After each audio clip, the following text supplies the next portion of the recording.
ഇന്ത്യയിലെ ഇലക്ഷൻ കമ്മീഷനെ സംബന്ധിച്ചുള്ള വിശ്വാസ്യത നമുക്ക് കുറച്ച് കാലങ്ങളായി നഷ്ടപ്പെട്ടുകൊണ്ടിരിക്കുകയാണ്.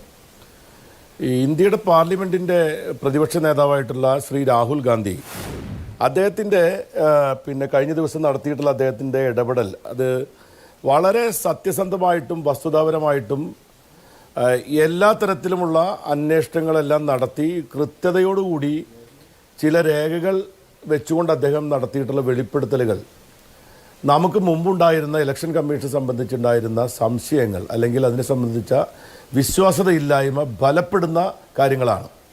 ഇതൊരു ജനാധിപത്യ രാഷ്ട്രത്തെ സംബന്ധിച്ചിടത്തോളം അങ്ങേയറ്റം അപകടകരമായ നിലയിലേക്ക് എത്തിയിരിക്കുകയാണ്.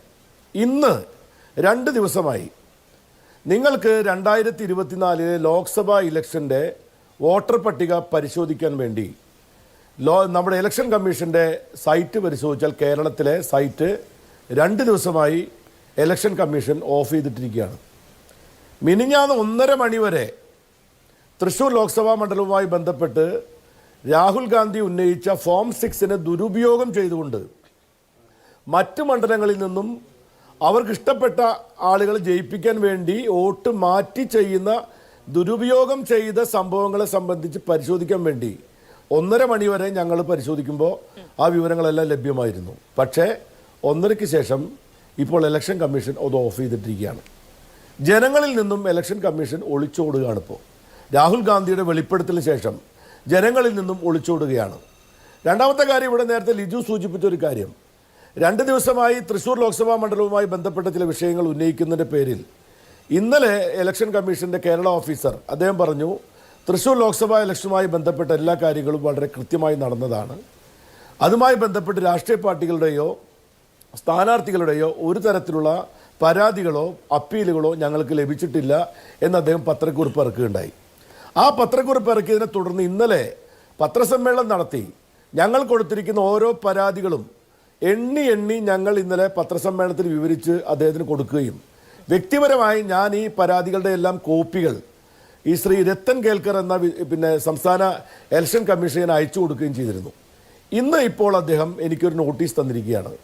അദ്ദേഹം പറയുന്നൊരു കാര്യം, ഈ നേരത്തെ പറഞ്ഞ പോലെ തന്നെ അദ്ദേഹം പറയുന്നൊരു കാര്യം, ഇതുമായി ബന്ധപ്പെട്ടുകൊണ്ട് നിങ്ങൾക്ക് എന്തെങ്കിലും ആക്ഷേപങ്ങൾ ഉണ്ടെങ്കിൽ അദ്ദേഹം പറയും, should you wish to pursue the matter further, kindly sign the return the enclosed declaration oath under Rule 23B of the Registration of Election Rules 1960 along with the names of the concerned electors to enable initiation of appropriate action in accordance with the relevant provisions of the law. അപ്പോൾ അദ്ദേഹം തന്നിരിക്കുന്ന ഒരു കാര്യം എന്താണ്? ഇന്നലെ പറഞ്ഞ കാര്യമല്ല. അപ്പോൾ അദ്ദേഹം പറഞ്ഞ സന്തോഷമുള്ള കാര്യമാണ്. അദ്ദേഹം പറയുന്നത്, നിങ്ങൾ ഇതുമായി ബന്ധപ്പെട്ടുള്ള കാര്യങ്ങളെല്ലാം വെച്ചുകൊണ്ട് ഡോക്യുമെൻറ്റ്സ് എല്ലാം വെച്ചുകൊണ്ട് നിങ്ങൾ ഞങ്ങൾക്ക് ഒരു പരാതി തരൂ എന്നാണ് അദ്ദേഹം പറയുന്നത്. അപ്പോൾ നമ്മൾ ഞങ്ങൾ പരാതി കൊടുക്കാത്തത് കൊണ്ടായിരുന്നു. ഞങ്ങൾ അന്ന് കൊടുത്ത പരാതികൾ, ഓരോ ബൂത്തിലും അന്ന് കൊടുത്ത പരാതികൾ, ആ പരാതികളിൽ ഒരു പരിഹാരം ഉണ്ടായില്ല. എന്താണ് പരിഹാരം ഉണ്ടായത്? റൂൾ 6 ഫോം 6 ദുരുപയോഗം നടന്നു എന്നുള്ളതാണ് ആരോപണം. എന്താ ആരോപണം?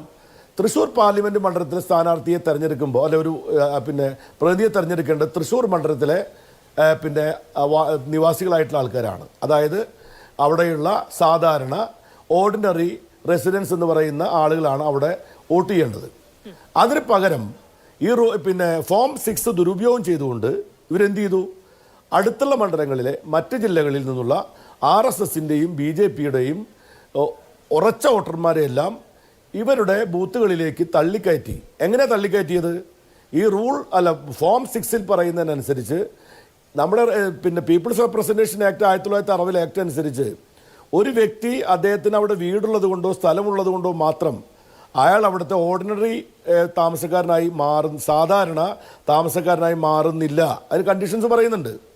അപ്പോൾ നമുക്ക് വീടുണ്ടെങ്കിലും സ്ഥലമുണ്ടെങ്കിലും പോലും നമുക്ക് വോട്ട് കിട്ടേണ്ട കാര്യമില്ല. നമ്മളവിടെ സ്ഥിര താമസക്കാരനായിരിക്കണം എന്നതിൻ്റെ തെളിവുകളുണ്ടാവണം. ഇലക്ഷൻ കമ്മീഷൻ ഈ ഒരു ആക്ടിൻ്റെ ഇൻറ്റൻഷന് വിരുദ്ധമായിട്ട് അവർ അവസാനം ഇറക്കിയിരിക്കുന്ന ഉത്തരവ് പ്രകാരം എന്താണ്? നിങ്ങൾ കൊടുക്കേണ്ട രേഖകളിൽ അവർ പറഞ്ഞിരിക്കുന്നത്, നിങ്ങൾ ഏത് അഡ്രസ്സിലാണോ താമസിക്കുന്നത് ആ അഡ്രസ്സിൽ നിങ്ങൾക്ക് വന്നിരിക്കുന്ന ഒരു പോസ്റ്റൽ കാർഡ് കാണിച്ചാലും നിങ്ങൾക്ക് വോട്ട് കിട്ടാൻ അവകാശമുണ്ട് എന്ന് വന്നു കഴിഞ്ഞാൽ നമ്മൾ വിചാരിക്കുക എന്താണ്? എല്ലാവർക്കും വോട്ട് കൊടുക്കാൻ വേണ്ടി ചെയ്തിട്ടുള്ള ഒരു നല്ല കാര്യമാണെന്നാണ് നമുക്ക് പ്രത്യക്ഷത്തിൽ തോന്നുക. ഒരുപക്ഷെ നല്ല കാര്യമായിരിക്കാം. പക്ഷേ അതിൻ്റെ മറവിൽ RSSൻ്റെയും BJPയുടെയും ആളുകൾ കേന്ദ്ര ഗവൺമെൻറ്റിൻ്റെയും ഇലക്ഷൻ കമ്മീഷൻ്റെയും പിന്തുണയോടും ഒത്താശയോടും കൂടി വ്യാപകമായി ഫോം 6ൻ്റെ ദുരുപയോഗം തൃശ്ശൂർ മണ്ഡലത്തിൽ വ്യാപകമായി നടന്നു.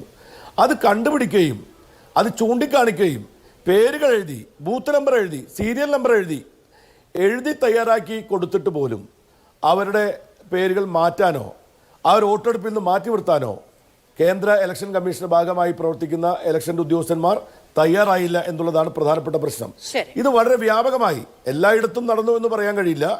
അവർക്ക് ചെയ്യാൻ കഴിയാവുന്ന സ്ഥലങ്ങളിലെല്ലാം BJP ഇത് നടത്തി എന്നുള്ളത് it is amount to manipulation. ഇതൊരു മാനിപ്പുലേഷൻ്റെ പരിധിയിൽ വരുന്ന ഒരു കാര്യമായി പരിഗണിക്കേണ്ട ഒരു പ്രധാനപ്പെട്ട വിഷയം തന്നെയാണ്. ഇവിടെ BJPക്കാർ പറഞ്ഞു നടക്കുന്ന ഒരു കാര്യം എന്ന് വെച്ചപ്പോൾ അവർ പറയുന്ന കാര്യം തോറ്റുപോയ ആളുകൾ നടത്തുന്ന വെപ്രാളവും കരച്ചിലുമൊക്കെയാണെന്ന നിലയിലുള്ള വളരെ തരംതാന്ന നിലയിലുള്ള ആക്ഷേപങ്ങളൊക്കെയാണ്, വ്യക്തിപരമായ ആക്ഷേപങ്ങളൊക്കെ കൊണ്ടാണ് അവർ മറുപടി നൽകുന്നത്. അങ്ങനെയല്ല ഇത് BJP അല്ല മറുപടി കൊടുക്കേണ്ടത്. ഇത് BJPയോട് ചോദിക്കേണ്ട ചോദ്യങ്ങൾ ഞങ്ങൾ ഇലക്ഷൻ കമ്മീഷനോടാണ് ചോദിക്കുന്നത്. ഇലക്ഷൻ കമ്മീഷൻ എന്ന് പറയുന്ന നമ്മുടെ രാജ്യത്തിൻ്റെ ഒരു സ്വതന്ത്ര ഭരണഘടനാ സ്ഥാപനം. ആ സ്ഥാപനം ഒരു ഗവൺമെൻറ് ഡിപ്പാർട്ട്മെൻ്റ് അല്ല, ഗവൺമെൻറ് നിയന്ത്രിക്കുന്നതല്ല. സർക്കാരിൻ്റെ നിയന്ത്രണങ്ങളോ സർക്കാരിൻ്റെ സഹായത്തോടോ കൂടിയല്ല ഇലക്ഷൻ നടക്കേണ്ടത്. ഇലക്ഷൻ പൂർണ്ണമായിട്ടും ഇലക്ഷൻ കമ്മീഷൻ എന്ന് പറയുന്ന സ്വതന്ത്ര ഏജൻസി സുതാര്യമായി പക്ഷപാതരഹിതമായി സത്യസന്ധമായി നടത്തേണ്ട തെരഞ്ഞെടുപ്പ് പല രൂപത്തിൽ പല രീതിയിൽ മാനിപ്പുലേറ്റ് ചെയ്ത് തങ്ങൾക്ക് അനുകൂലമായി വിധി ഉണ്ടാക്കാൻ ശ്രമിച്ചു എന്നുള്ള അതീവ ഗുരുതരമായ ഒരു ആക്ഷേപം അല്ലെങ്കിൽ തെളിവുകൾ പുറത്തു വന്നിരിക്കുന്നു ഇന്ത്യയുടെ ജനാധിപത്യത്തിൻ്റെ മുമ്പിൽ എന്നുള്ളതാണ് ഇന്നത്തെ പ്രശ്നം. അതിന് നേതൃത്വം കൊടുക്കുന്ന അതിൻ്റെ പിന്നിൽ RSSനും BJPക്കും ഇന്ത്യയിൽ ഭരണത്തുടച്ചുണ്ടാക്കാൻ വേണ്ടി ചെയ്തിട്ടുള്ള കാര്യമാണ് എന്നുള്ളതാണ് ഇവിടുത്തെ ഏറ്റവും പ്രധാനപ്പെട്ട പ്രശ്നം. അതുകൊണ്ട് ഒരാളുടെ തോൽവിയുടെയും ജയത്തിന്റെയും കാര്യം പറഞ്ഞുകൊണ്ട് ഈ ചർച്ചയെ വഴിതിരിക്കാൻ നോക്കരുതെന്നാണ് എനിക്ക് സൂചിപ്പിക്കാനുള്ളത്.